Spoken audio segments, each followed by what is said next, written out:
Peace, peace, peace. Finally, a hip hop urban life coach experience. Somebody in the chat already getting on me. Well, the old man stuck to his word. Not technically, because we were supposed to do this yesterday. Me and Mama Dot were ready. I'm not going to cast any blames on Malcolm, but he was supposed to do some administrative stuff for us, and we couldn't operate without him. But we are here.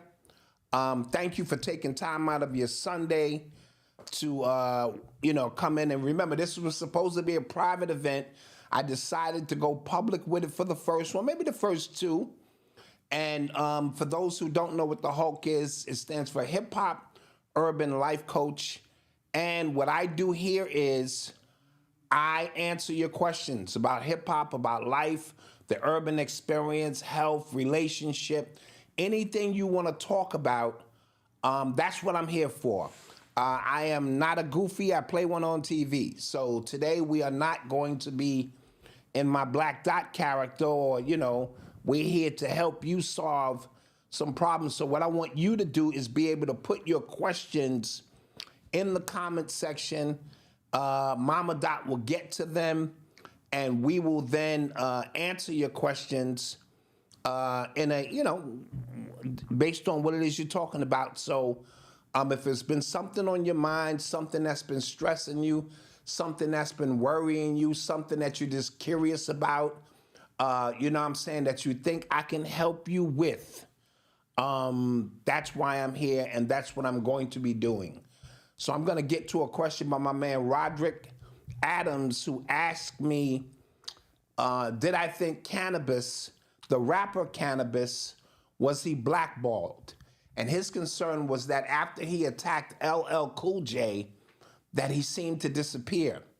So to answer that question, it's a multi-layered answer because the industry, I'm forgetting what label Canibus was with, but I do know LL Cool J was with Def Jam. And so Def Jam, remember, you got to look at this thing from a corporate perspective. The corporation loses if LL loses. And so the corporation gets behind its artist to ensure of a victory. Look at what Kanye West and 50 Cent went through a couple of years ago when they had this big Titanic thing where it was gangster rap against backpack rap. And it was a very close battle. That was a very good album by 50 Cent that went under the radar. And then you had Kanye, but at BET, I forget what the afternoon show with what's her name? I forget her name that used to host the show. Jay-Z comes out in the ninth inning and kind of tips the scale Kanye's way, and they secured the victory based on the sales. And so what I'm going to say with Canibus is, while he was a very dope artist, he was going up against Goliath, which was LL Cool J at that time, who had all of the ladies. LL already had a body count of taking out Ice-T, taking out Kumo D, taking out a number of individuals, and Canibus, who did have support of Mike Tyson at the time. And this all started from the 5, 4, 3, 2, 1 song, in which he wanted to snatch the mic off LL's arm and things of that nature. And so I'm not sure if he was blackballed. I just know that the industry was going to ensure that LL Cool J was victorious in that sense. And Canibus went on, I think he went to the army afterwards. And because he was pure lyricist, you got to understand this too. As a pure lyricist, there's no real place on the radio for you. And that's where a lot of us pure lyricists, we lose it because we don't understand why these songs are not being played. Well, it's because they want the masses to be able to participate in these songs. You know what I mean? Yes, Wyclef was also behind that in terms of producing the track and all of that. And so there was a conspiracy to take down L, who was still at the top of his game at the time. And so the pure lyricists don't have avenues because they want people dancing. They want people remembering the hook of these songs because these hooks are the chant, and the chant is what's going to sell the record and implant, deep down into your subconscious mind. You know what I mean? So I hope that answered that question. Let's get to another question. Thank you for the Cash App. That was the question? Oh, okay. What are ways a person doesn't have a lot of access to a lot of books and lessons to master the teachings? I think that's what that's saying. Yes, you read it to me. Mama Dot's going to read it to me. It says, Magic Show asks, what are ways for a person who doesn't have a lot of money to have access to a lot of books and lessons the master teachers have? Well, the device in your hand, if you're on a smartphone, is one way. A lot of these ebooks are free if you just search for them. A lot of information is readily available now to you that wasn't available to me when I was, in that stage of trying to acquire certain aspects of the knowledge. And so what you're going to find is it's all there for you. Just go down on a deep dive into, one of these Reddit apps or one of these and type in your keywords and a lot of information, because we are in the age of information now where you may not have to read an entire book anymore. Sometimes you just need to read 40 or 50 pages of that specific book because your ability to download information is greater than what it was 10, 15, 20 years ago. And then you move on because you're not trying to learn in a linear sense. You need to be reading 5 books at one time, if that makes any sense. So read 5 and 6 books. Don't limit yourself to a linear perspective because you get left behind. It's too much information coming in at a readily force now for us to just be locked into linear reading, linear learning. And so I want you to challenge yourself, pick up your pace. Don't be dumb with a smartphone, as Chuck D would say, and go down these rabbit holes, but do not limit yourself to anything linear. I hope that answers your question for you. Jackie asks, how do you decide which business to start? Starting a business, I would say the best way to do so is find out what your passion is. And see, when we speak about passion, what do you like to do? Do you like to cook? Do you like to draw? Do you like to speak? When you find something that you're already passionate in, doing the business aspect becomes a little easier for you because you already have motion in that direction. Now, the intricate aspects of doing business, how to get your LLC and all of that. Malcolm has a link, maybe not in the description tonight, but in the Black Family Biz, a free course to take you through those steps. But intrinsically, try to do something you love, because when you love it, it's easier to maintain it even when the money is not coming in. Me and Malcolm are putting out a new ebook dealing with the new aspects of entrepreneurism. And so I put up a post today that said Partrepreneur, which is a 9-to-5er who has a side hustle, and there's nothing wrong with that. The other components of that is the Startrepreneur, and the Startrepreneur is that stage which you are now, which is dealing with the beginning stages of starting something and being consistent with it. Then there's Artrepreneur, A-R-T-preneur, which is where a lot of people like myself get caught. I'm so focused in on the art of it that the business aspect may suffer. And so my first 2 books were just about being an entrepreneur, and that was in reference to just wanting to see my art on display And now we have to move into a different phase. It doesn't mean the art doesn't come first, because it does, and the money will come based on the art. But what's happening in hip hop and in music, these individuals are putting the business before the art, and it's starting to show in the degradation of the art form itself. So if you love it, do it, and then business or the business aspect will find a way to formulate around your ideas and concepts based on the energy you put into it.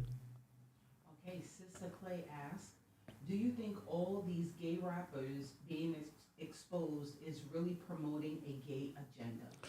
All the gay rappers being exposed, is it promoting a gay agenda? Well, the gay agenda is a little deeper than that. And it goes more than just the rappers. We're not just gonna blame the rappers. I think the rappers became the goyams, or the tools or vessels, which made it easier to promote it to our community, because intrinsically, that's against our natural vibration. We all know that. And that's not to go in on gay people who are gay for whatever reason. But I'm talking about from a natural nature standpoint. We know that that is against our nature. But we live in an environment now where everything is against our nature. So it becomes a little bit more easy and susceptible for us to accept lifestyles that are not natural to us.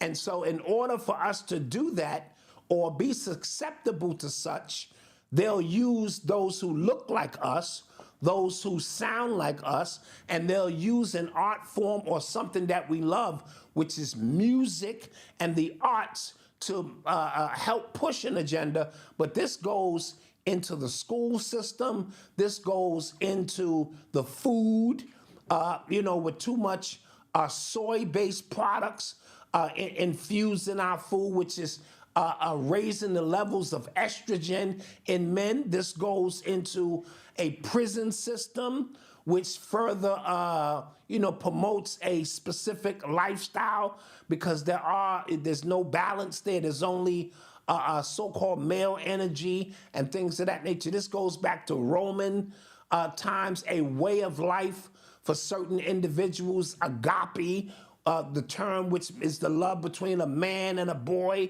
This goes back to the priest. This goes back to a system, a Catholic system, among other things. But the music industry becoming a easy playground in Hollywood to help perpetuate, because remember, the movie industry itself is not what you think it is. The entertainment aspect is one. Entertainment. How about that?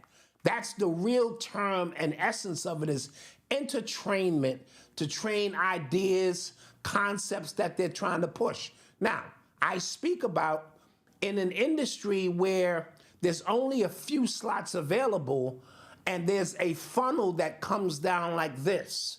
And so everyone has talent, everyone has the ability to do this, but then it has to be funneled into those who are willing to do more to achieve those specific goals. And the gatekeepers or gatekeepers use that as a festering ground to get off their perverted aspects of things. Now, since this is the HULC and we're being open and we're being honest, remember, this is not just about sex. This is about power. This is about deactivating your kundalini by placing a plug where it should not be. This is so many levels of mind control, opening up your cerebral cortex to plant ideas into. This is about shock value. This is about so much. But the agenda now permeates down into our culture so much that we have young people growing up, and then you have the rebellious teens who just want to rebel against what their parents did. And I'm not bi-curious or tri-curious is the term I created. You know me, I'm always coming up where they just want to try things because they're curious and things of that nature. And so it's so many different levels, but the easiest vessels to use are the rappers because they just trying to change their financial situation, but they are very influential. And so the influence of a rapper on those agendas makes it easier for the unseen or hidden hands to operate.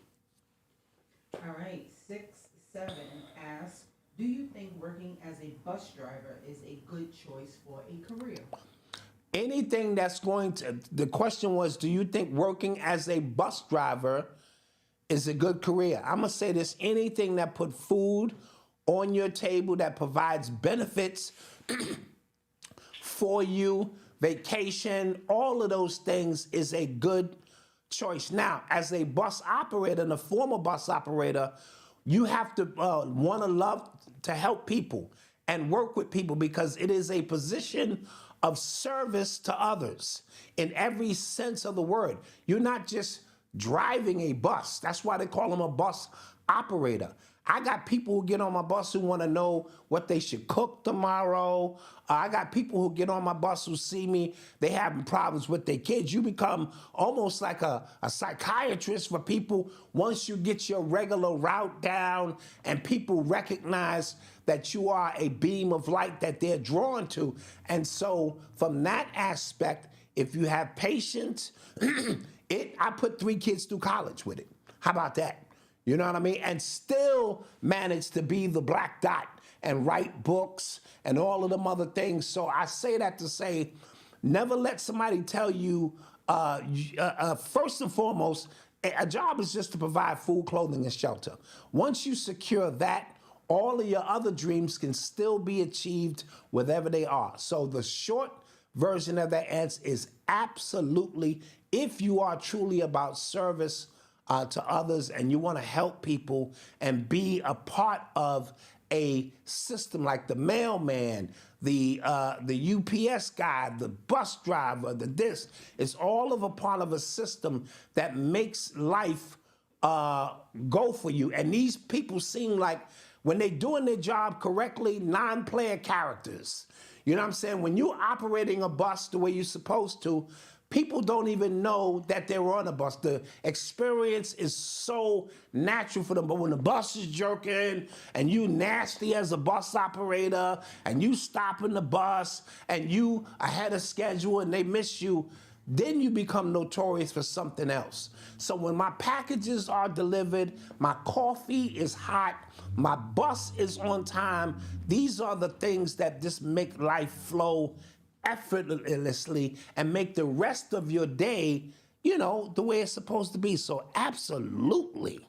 I'm taking full advantage of those benefits. And take full advantage of those benefits. You can put 100 on the board every year as a bus operator, and after 10 years, that's $1 million that went through your hands. So absolutely. Mm-hmm.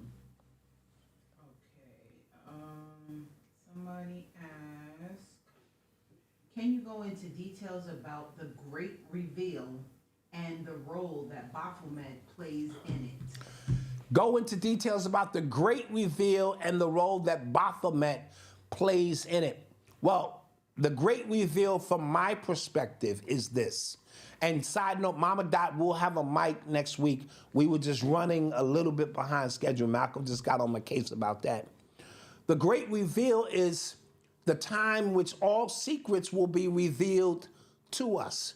Everything that was buried, based on us not being ready to receive it. See, the information has always been there, but it was there for those who were seeking it. And those who were seeking it had to delve real deep, you know what I'm saying, and go over hurdles and sit down and arduously study and cross-reference books, you know what I mean, and to open themselves up to information, or go through the Masonic lodges who were hoarding information, you know what I mean, based on the ones that they wanted to bring in, and many are called but the chosen, are chosen a few, and the chosen few are those who choose themselves to go that path. But knowledge is everywhere, knowledge is free, but knowing where to travel. But with that being said, I think a combination of us waking up, becoming more aware, and us also with the combination of the information just being flooded because the age of Aquarius is, we're moving from Pisces, which is I believe, into I know. And so the root word of know, of course, is knowledge. So it's all readily available here. The understanding of Baphomet is extremely deep because it's male, female, it's physical, it's spiritual, it's many aspects of us being hermaphrodites in the sense, not in the sexual sense, which is a rudimentary sense, but us being masculine and feminine, us being physical and spiritual, us being able to walk in light and darkness.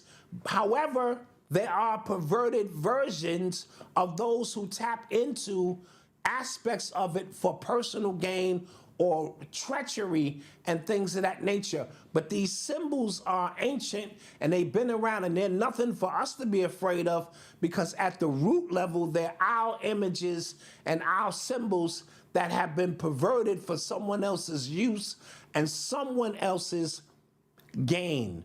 And so it's great to be at a time like this. Thank you, Patrick Chewing, once again, for the contributions. And so that's where we are. And if you're not ready and you're still asleep, or you're still young in your evolution of what's going on, this information will pass you by. This information will disturb you.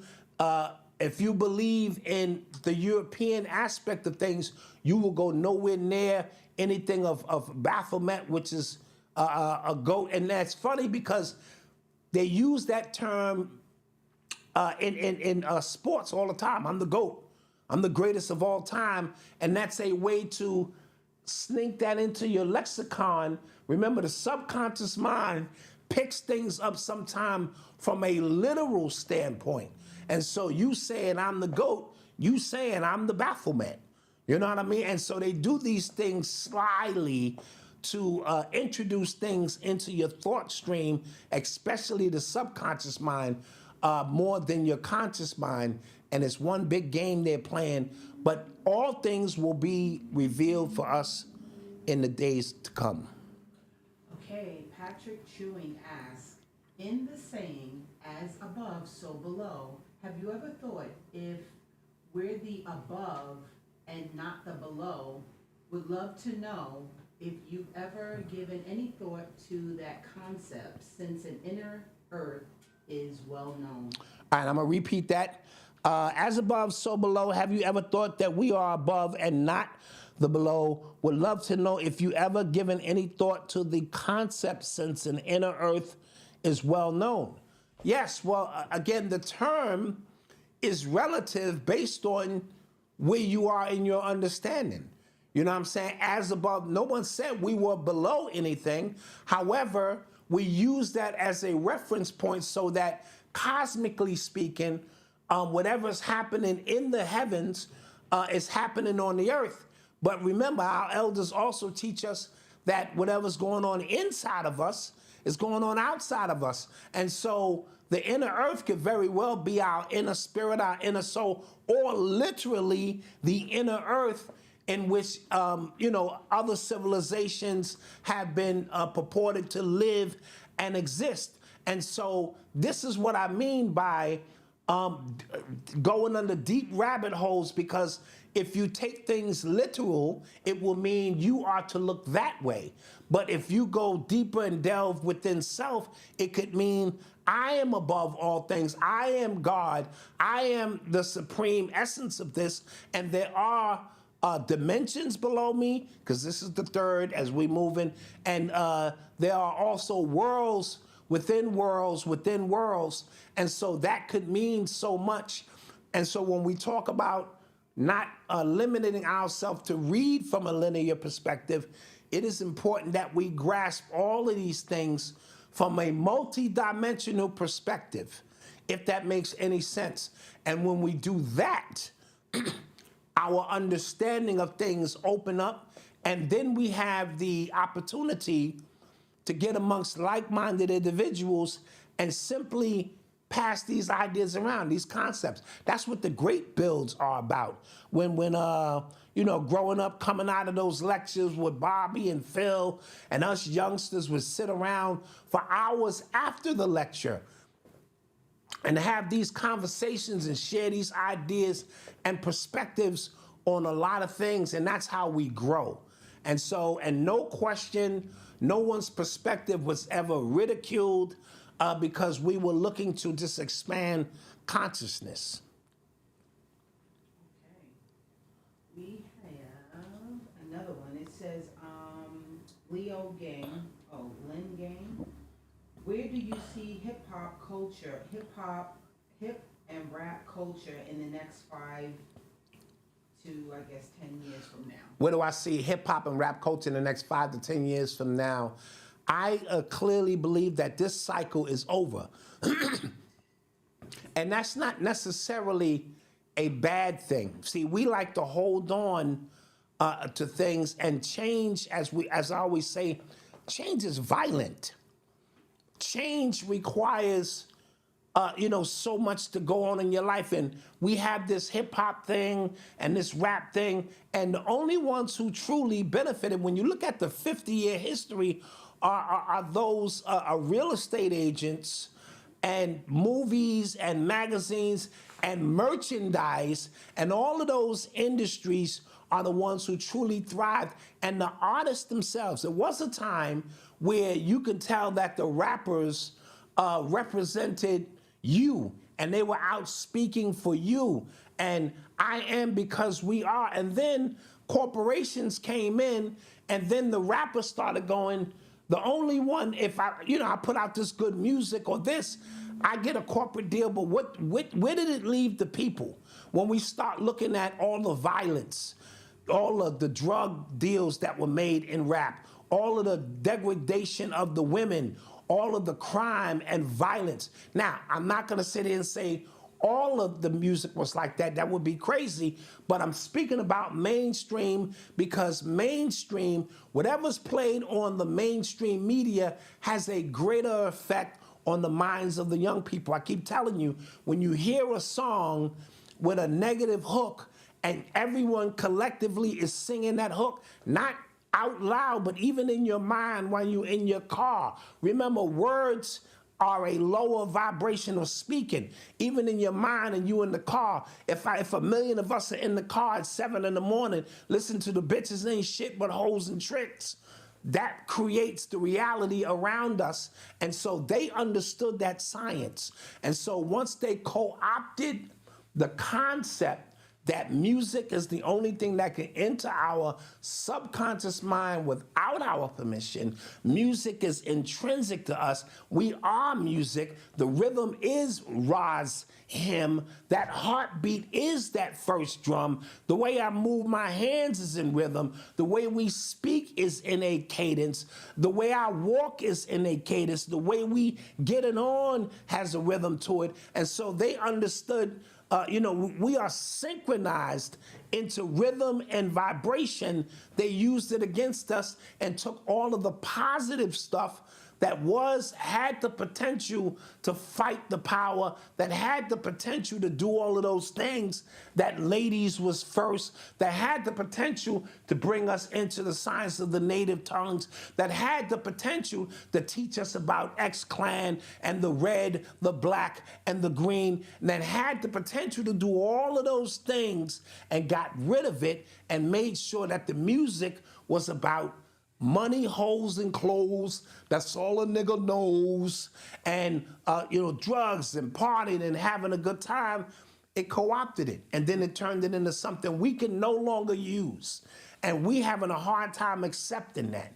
So we're going to have to understand, just like we created hip hop, we can create the next genre. And you need to start paying attention to Travis Scott. And you need to start paying attention to what Kanye has been doing sonically.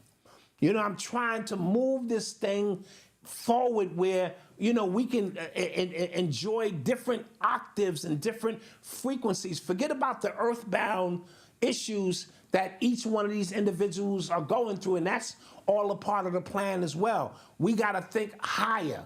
We got to just think the universe recognizes frequency and vibration, not the nigga shit you going through. Has nothing to do with it whatsoever. You will pay the price here on earth for the nigga shit you did, but that has nothing to do with the vibration and frequency. So hopefully within the next 10 years, this cycle will be fully closed, and we can then you got to remember this too. What brought about hip hop? Hunger.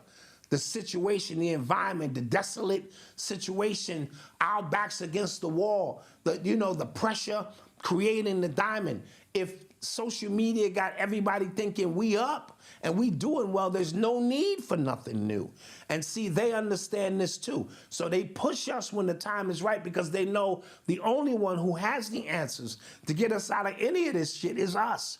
And so when they ready for a new, look what they doing, the Afro beats is next. They over there exploiting our brothers and sisters under the guise of giving them the platform now that their music can be heard, and they will run through that, and when that is over, they will seek and find something else. So I hope that answers that question.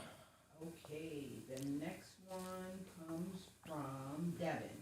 Devin wants to know, what is a good source, such as a book or mind frame, to overcome a health setback, such as cancer, being paralyzed, etc.? Good books that might help to deal with a health setback, such as cancer or being paralyzed. I'm not sure any book in particular will help you. Maybe The Obstacle is the Way, and the title of the book escapes me now. Malcolm lives by this book. And then there's another book, the name of it, it escapes me at the time. But really, that's about, you are a book within self. And so that's going to require an inward journey. Remember, cancer is something that is eating at you, at the root of it. Now, don't get me wrong. I know it's deeper aspects that physically inflict you with the stuff we eat mentally, the stuff we're digesting. But at the root of it, that's what cancer is. It's a virus or something inside of you that's eating you. So you have to do your shadow work to find out what's eating at you. All is mental. And so when we start speaking about dis-ease, there is a mental component that most of us, when we go to these doctors, we don't deal with because they wasn't taught how to deal with that aspect of it. They were taught to prescribe something for you, give you some chemotherapy, and send you on your way. And if you're dealing with something paraplegic, like you're paralyzed, we know that that's neurological. And so that may require a real strict diet, a real focus on meditating to get energy. That may be, you may have to go to Reiki specialists to open up energy grids that may have been blocked, but you're still gonna have to mentally figure out what caused the blockage, right? So we speak to, Dr. Phil Valentine did an excellent psychoanalysis on Eli. And he just told Eli, you gotta let go, man. You gotta let go of the walker, man. You just have to let go. You have to fall. You have to face your fears. You have to want it on a higher level than the crutch that has been created by the literal and physical crutches and spiritual crutches that you're using to hold you up. And so what Eli has been doing is mapping out his home, well, how many steps is it gonna take him to get here, and mastering that, and how many steps to get from there to there. And so it is a real deep process of inwardness that's gonna take care of that. How to eat, how to eat by the Honorable Elijah Muhammad is probably the Bible, excuse me, on using, eating once a day, eating every other day, and what you eat to kind of align you. So I'm definitely on board with that. Okay, somebody asked, Prince, he says, my wife has been waiting to get back into the church. I'm not feeling it due to all of the corruption in every aspect. How should I go about this as a leader of my family? Okay, so what he's asking is, for those who may not have heard Mama Dot, I'm pretty sure you heard her. His wife is ready to go back into the church. He's not. Due to all the corruption and all of that stuff inside the church. How does he deal with that being the leader of his family? Well, here's the thing. I need to know, well, I don't know how long you and your wife been together. Her path is her path. And I tell people this all the time. I don't need you to walk my path. I need you to walk yours. And if I'm doing my job by my walk, eventually, because sometimes you got to learn those lessons. It's like when you're a kid, you preach to them all day long and they still go out and they make the mistakes. Why? Because they need to go out and experience it for themselves. Don't touch that. That shit is hot. It's hot. And then they want to know how hot it is and they'll find out. And that's a metaphor for your wife may have grown up in the church. The church is how she expresses her spirituality. She may not be ready to accept that the church was a part of her process. And so if you love her, you got to love her through all of those conditions and make sure that it's clear. Okay, that's the path you on. I am an octave or two above that right now in my standings. And hopefully, just by your walking, you dropping breadcrumbs. Breadcrumbs are the greatest way, and these breadcrumbs you leave along the way, and then next thing you know, your wife starts seeing things for herself.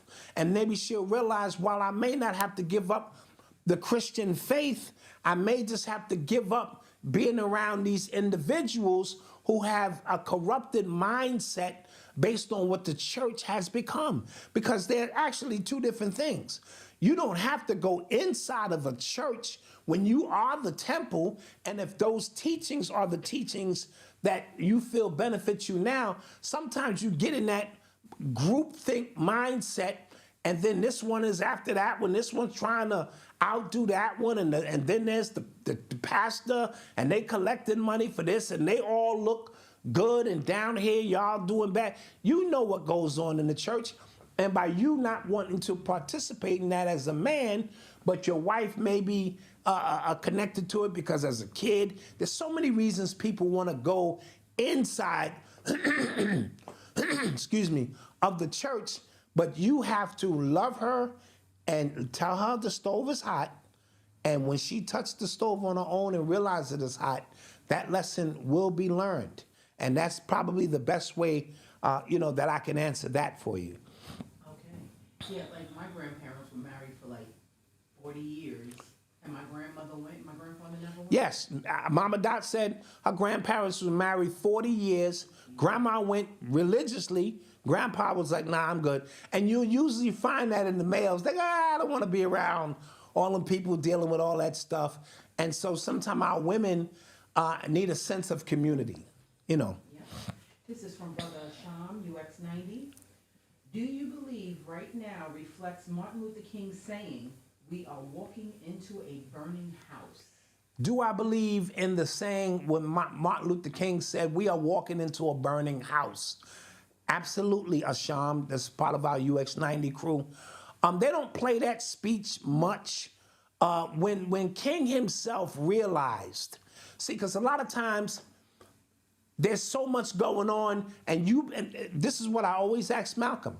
How did we get here? Right? So Dr. King starts out on a mission. I'm not going to get into the COINTELPRO aspect of if he was assigned from the beginning. But what he realizes, that momentum and motion that he picked up of leading our people a certain way, he began to realize that no matter what he did, these individuals could not be reformed. Elijah Muhammad said the devil cannot be reformed. And so that's like you trying to have a conversation with a bear, right? It's like, why are you having this conversation?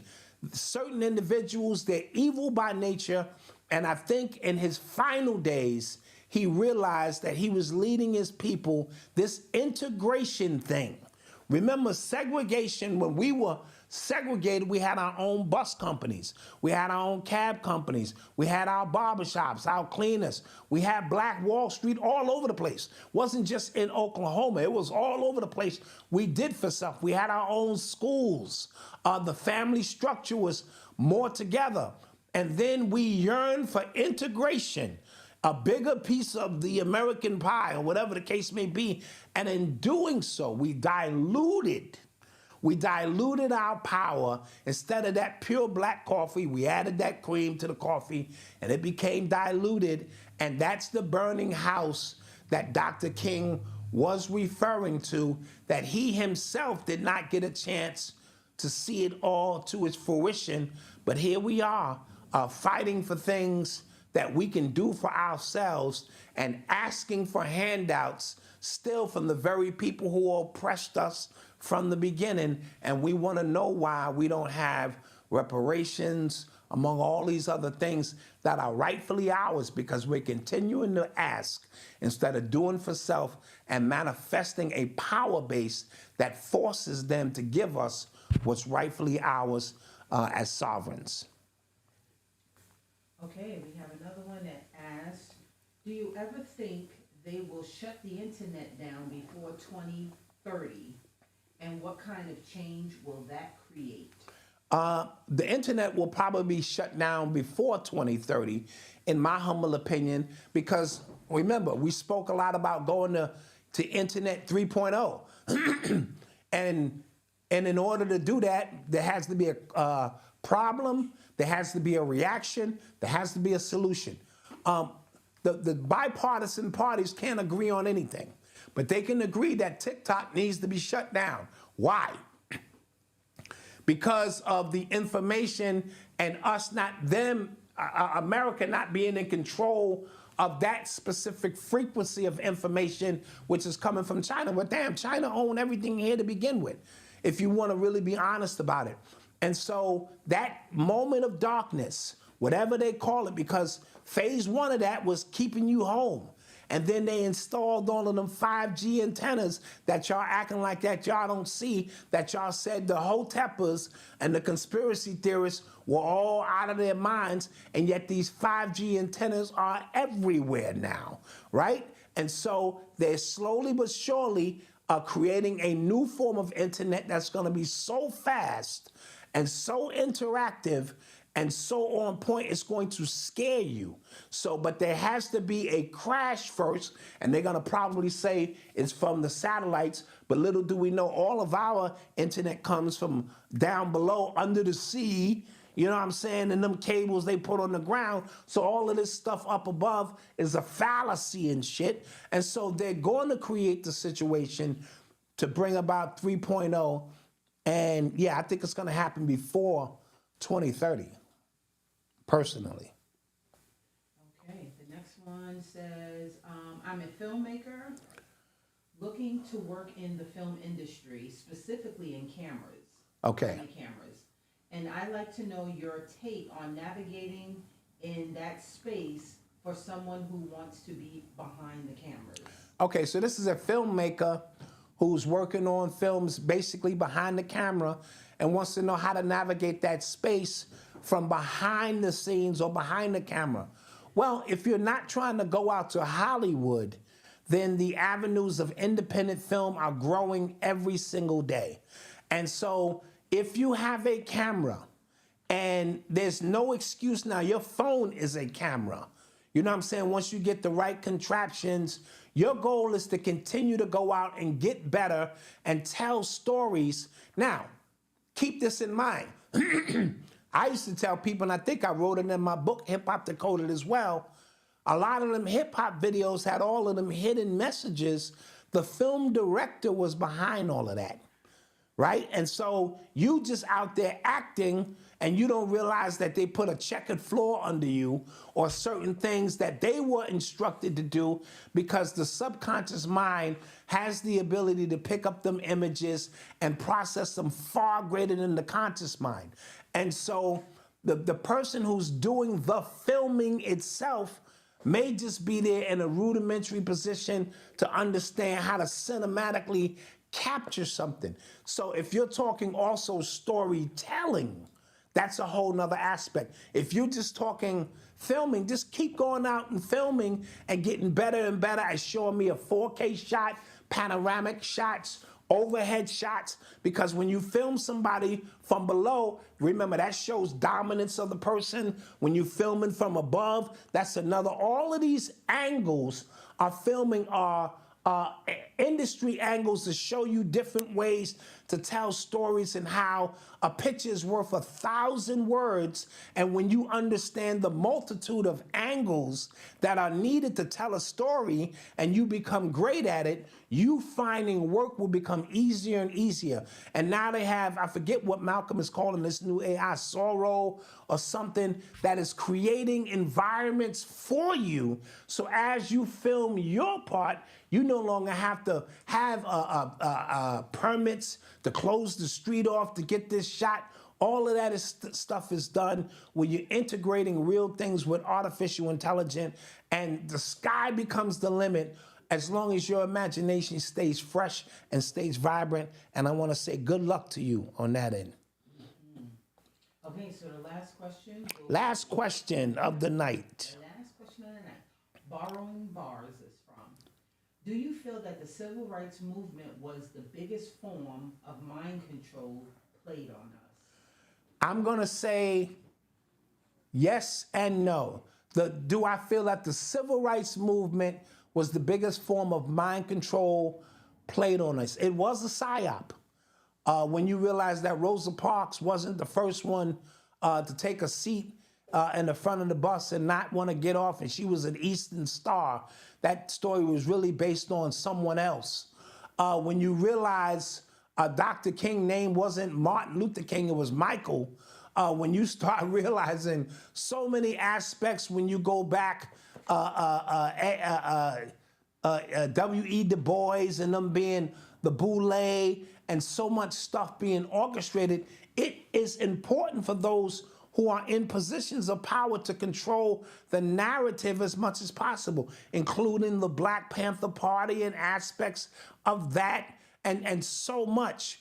I'm gonna say the psyop from hip hop was even greater coming out of the civil rights movement, because the civil rights movement played its part, but once the 70s came in and this hip hop thing began to spread like wildfire, what they could do with hip hop that they couldn't do with the civil rights movement was so much great, because hip hop became a world phenomenon. It became a language spoken all over the world. You're a dignitary if you spoke the language of hip hop, and it was really youth based. Civil rights movement had our elders out there marching and this and that, which was still, I'm not taking anything from it. Hip hop, any movement that is about the youth is really about change, because the youth are not having it. Now, there were youth involved with the civil rights movement. It's not what I'm saying. But this hip hop thing for 50 years, just look at all the money it generated. Look at all of the prison population that grew exponentially because of it. Look at how many women are relying on twerk win. You know what I mean? Look at how many black men don't respect women, how many black women don't respect men, how many young people are confused, are materialistic, how many of those don't go to school or don't look to further their education in any sense, because they think that the industry is there and they're gonna be stars, and the illusion of stars and what it did. So I'm gonna say the hip hop psyop was greater than any psyop that we've known to date. But stay tuned, because they're always working on more. And with that being said, this is the Black Dot. These are my chronicles. This is my story. And I am sticking to it. Now, this is a freebie. This will be something for our paid members moving forward. So I would advise you, if you are interested in getting this information, that you become a member, so that you, because I do this in my sleep. You know what I'm saying? And so get your membership at urbanx.nyc. I want to thank the people who contributed with questions. I want to thank those who hit up the super chat. And we will see you next week. We're going to keep this HULC series, which stands for Hip Hop Urban Life Coach, going. And I thank you for your time. Peace.